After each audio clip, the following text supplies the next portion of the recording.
자, 이어서 이제 1대1 함수와 1대1 대응에 대한 이야기를 하고 싶은데요. 자, 그 전에 앞서서 우리가, 자, 일단 함수라는 녀석 자체가, 자, 1의 대응을 통해서, 1의 대응이, 1의 대응에 통해서. 자, 이어서 이번 시간에는 이제 1대1 함수와 1대1 대응에 대한 이야기를 하고 싶은데요.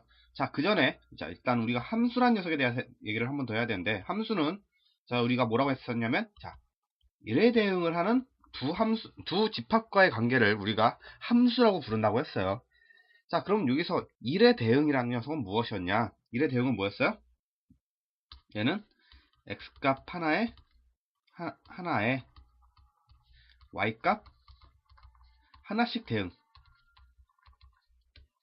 즉, 어떠한 대응 관계였어요? x값이 하나 있으면 거기에 대응하는 y값이 하나씩만 존재할 때 우리가 1의 대응이라고 했고, 그러한 1의 대응을 하는 녀석 우리가 함수라고 그랬어요.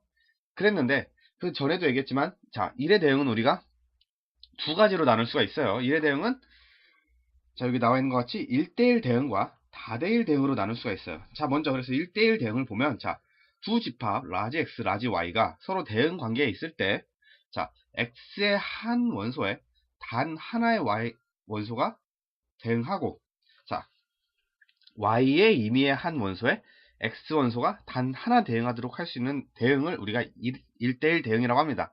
이 표현이 사실 약간 좀 이해가 안 가실 수도 있는데, 쉽게 얘기하면, 자, x 값 있고 y 값이 있으면, 자, 1, 2, 3, a, b, c 이렇게 있으면, 자, 1에서 a로 가고 2에서 b로 가고 3에서 c로 가면은, 자, x 값 하나에 y 값이 하나씩 대응되고 있죠.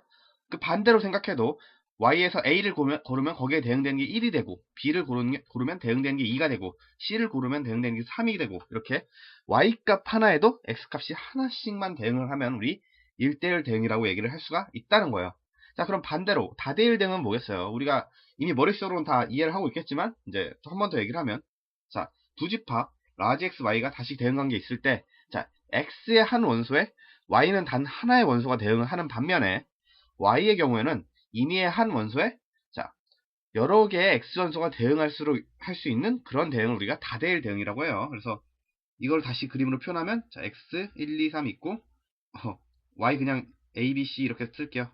자, 그럼 어떻게 되는 거예요? 1에서 a 가고, 2에서 a 가고, 뭐 3에서 b를 간다. 자, 이럴 경우는 어떻게 돼요? 자, 1에 a 대응되고 2에 a 대응되고 3에 b 대응되니까 x 하나에 y가 하나씩 대응되는 게 맞죠? 하지만 반대로 y의 경우에는 a는 1에도 대응하지만 2에도 지금 대응이 되고 있고, B는 3에 하나만 대응되지만 A 같은 경우는 지금 1에도 대응되고 2에도 대응되고 동시에 하나 이상 여러 개의 원소가 지금 대응이 되고 있죠. 이런 경우를 우리가 다대일 대응이라고 합니다. 그래서 우리는 앞으로 뭐 대부분 다른 함수는 거의 다 어차피 1대1 대응이니까 사실 다대일은 그렇게 신경을 안 쓰셔도 되는데요. 다대일 대응이 무엇인지는 꼭 아셔야 돼요. 이제 우리가 일례로 들을 수 있는 건 뭐 2차 함수 같은 경우는 다대일 대응을 하기 때문에 이제 좀 기억을 해 주시기 바랍니다. 그래서 1대1 대응에 대해서 우리가 1대1 함수라는 개념이 또 존재를 해요. 자, 1대1 함수는 무엇이냐? 자, 함수 x에서 y로의 함수 f에 대해서, 자, 정역이 서로 다른 두 원소에 대한 함수값이 서로 다를 때 이 함수 f를 1대1 함수라고 한다. 이 말이 조금 어렵긴 한데 이게 무슨 뜻이냐? 자, 정역 임의의 두 원소 x1, y1, x1, x2, x1이랑 x2가 다를 때, 여기서 있는 x1이랑 x2가 다르면 그에 대한 함수값 fx1 하고 fx2가 서로 다르다. 즉 x값이 달라지면 함수값도 달라진다. 자, 아까 다대일 대응에서 들었던 예를 들면, 자, 1에서 a 가고 2에서 a다니까 1하고 2는 다른데, 자, 얘도 a고 얘도 a가 되죠? 그래서 이런 함수는 안 된다는 거죠. 다대일 대응이 되면 1대1 함수가 될 수가 없다. 그럼 1대1 함수는 1대1 대응 관계에 있을 때 우리가 1대1 함수라고 얘기를 할 수가 있다는 거예요. 하지만 이게 여기서 조금 헷갈리시는 게, 자, 1대1 함수가 있는데 여기 또 1대1 대응 함수라는 게 있어요. 대응 함수. 어차피 1대1 함수도 1대1 대응을 하는데 왜 1대1 함수가 따로 있고 1대1 대응 함수가 따로 있는지 이거는 잘 이해가 안 갈 수도 있는데요. 자, 여기서 중요한 건 뭐냐? 1대1 함수. 일단 x에서 y로 가는 f 함수가 일단 1대1 함수래요. 자, 위에 거는 다 만족을 하면서 이 부분이 중요한 거예요. 자, 공역과 치역의 집합이 서로 같을 때, 자, 공역과 치역은 우리가 뭐라 그랬어요? 공역은 그냥 y 전체 집합을 공역이라고 했었고, 공역은 여기 쓸게요. 자, 공역은 우리가 그냥 라지 y 전체라고 한다면, 치역은 뭐였어요? 선택받은 놈들이었죠. 즉 y 전체에서 그 x의 선택을 받은 일부분만 우리가 치역이라고 했었는데, 이 공역과 치역이 서로 같고 싶대요. 즉 뭐예요?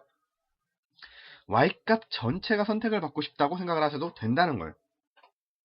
즉 1대1 함수는 기본적으로 만족을 하되, 공역과 치역이 서로 같으면 우리가 이 함수 f를 1대1 대응이라고 한다 라고 기억을 해 주시기 바랍니다. 자, 그럼 이어서 자 예제 보도록 하겠습니다. 자, 실수 전체 집합 R에서 R로, 즉 지금 정역 라지 X도 R이고 라지 Y도 R이네요. 자, 실수 전체 집합에서 자, 주어진 함수가 1대1 대응이 되도록 하고 싶대요. 자, 1대1 대응이 되고 싶다. 아까 뭐라 그랬어요? 자, 공역하고 치역이 서로 같아야겠네요. 자, 근데 우리 치역이 지금 실수 전체네요. 공역이 실수 전체의 집합이니까 치역도 마찬가지로 실수 전체의 집합이 돼야 되겠네요. 자, 그럼 지금 주어진 함수를 보니까 안에 절대값이 들어가 있네요. 우리 절대값 들어가면 일단 기본적으로 범위를 나눠야겠죠?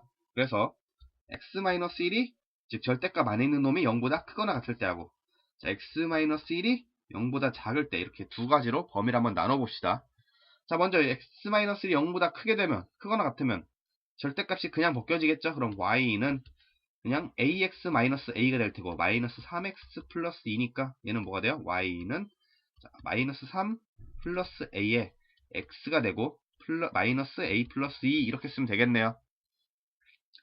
자, 그 다음 식. 자, x가 x-1이 0보다 작으면 어떻게 될까요? x-1이 0보다 작으면 절대값 없어지면서 마이너스가 붙어서 나오겠죠? 자, 그럼 전개해준 y는 마이너스 ax 플러스 a가 되고, 마이너스 3x 플러스 2 이렇게 되죠?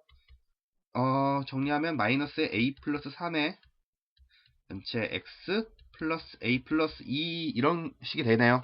자, 근데 두 식을 그래프를 이어 그렸을 때 실수 전체에 대해서 y가 선택을 받고 싶대요. 그 말은 무엇이냐?